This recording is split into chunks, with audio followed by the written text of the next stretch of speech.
미나상, 곤니치와. 여러분 안녕하세요. 일본어 강사 콩짱입니다. 여러분, 가을 하면 떠오르는 것, 어떤 것들이 있을까요? 단풍, 낙엽, 추억, 그리고 빼놓을 수 없는 한 가지, 바로 독서이죠. 깊어가는 가을밤 따뜻한 차 한 잔을 옆에 두고 읽기 좋은 책 한 권, 오늘 소개해 드리도록 할게요.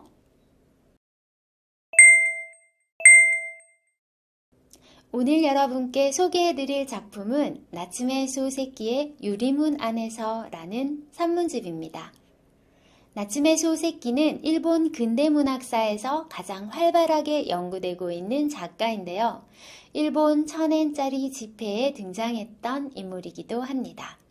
우리나라에서도 행인, 산시로, 나는 고양이로 소이다, 도련님, 마음 같은 소설들이 꾸준히 사랑받고 있는데요.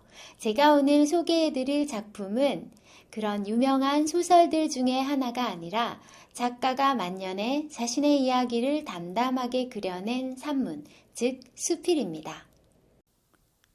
나츠메 소세키는 1867년 그 시절 지방관리격인 나누시 집안의 8남매 중 막내로 태어났습니다.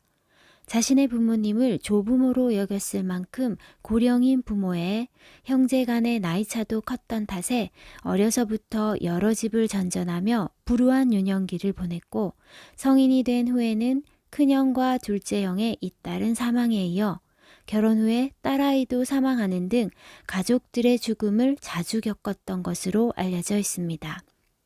산문집 유리문 안에서는 1915년 아사히 신문에 연재한 작품을 그의 사후에 묶어서 출간한 것입니다. 이 책은 작가가 만년을 보낸 유리문 안의 세상, 즉 그의 서재를 배경으로 하고 있습니다.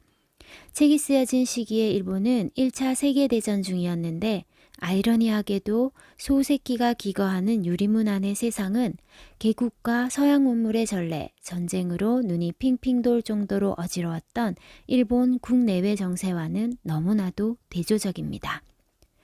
본문은 크게 자신의 현재와 과거 해상 이렇게 두 부분으로 나눌 수 있는데 현재 생활을 이야기하는 부분은 현재 자신이 만나고 있는 사람들과 관련된 상황이나 자신의 투병 생활을 중점적으로 이야기하고 있습니다. 그런데 저는 현재에서 가까운 과거로부터 이야기가 시작되어 점점 더 먼 과거로 거슬러 올라가 어린 시절 여러 집안의 양자를 거친 이야기까지 작가 자신의 과거사를 회상하는 부분이 더욱 흥미로웠습니다. 수필과 소설의 가장 큰 차이는 현실과 비현실, 즉 경험을 직접적으로 이야기하느냐, 상상력을 동원하여 꾸며 쓰느냐이지만 본질적으로는 작가의 삶을 통해 걸러진 작가의 인생관과 가치관을 직접적으로든 간접적으로든 작품 속에 반영한다는 점에서 동일한 원리로 출발하는 것이라고 생각합니다. 나츠메 소세키의 작품들 또한 마찬가지인데요. 유년 시절 여러 집으로 보내지면서 가족들과 사람들에 대해 가졌던 불신의 감정들은 행인이라는 작품 속에 형수를 믿지 못하는 형의 모습으로 그렸고 젊은 시절부터 위궤양을 앓던 소세키 자신의 병적 징후는 나는 고양이로 소이다에서 만성위험을 달고 사는 서생의 모습을 통해 그려냈습니다. 문부성의 국비 유학생 1호로 영국 유학을 다녀온 후 영어 교사로 교편을 잡은 경험은 도련님의 주인공이 시골 중학교에서 교사로 재직하면서 겪는 일상을 통해서 세상 밖으로 나왔습니다. 그리고 연이은 가족들의 죽음과 신경쇠약 증세를 겪으면서 소세키가 느꼈을 삶과 죽음에 대한 고뇌의 흔적 또한 작품 속에서 다양하게 그려지고 있는데요.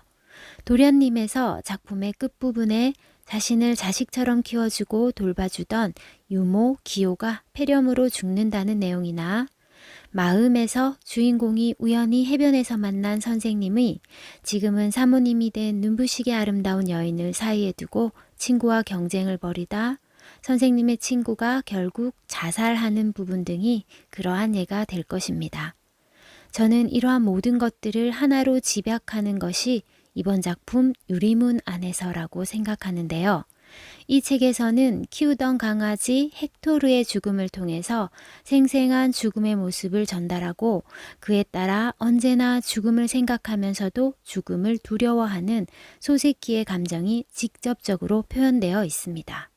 오래전에 저는 나츠메 소세키의 여러 소설들을 읽으면서 소설 속 등장인물들이 위가 좋지 않다던가 사람을 믿지 못한다던가 또는 작품 속에 삶과 죽음에 대한 고뇌가 많이 등장한다던가 하는 것들이 그의 인생과 깊은 연관이 있을 것이라고만 막연하게 생각해 왔습니다.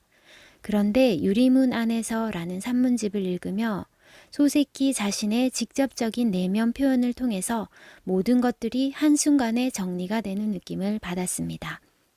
생각과 말이 늘 일치하는 것은 아니듯이 머릿속은 정리가 되었지만 두서없는 말솜씨 탓에 책 소개가 다소 일관성이 없는 듯해서 안타까운 마음이 듭니다.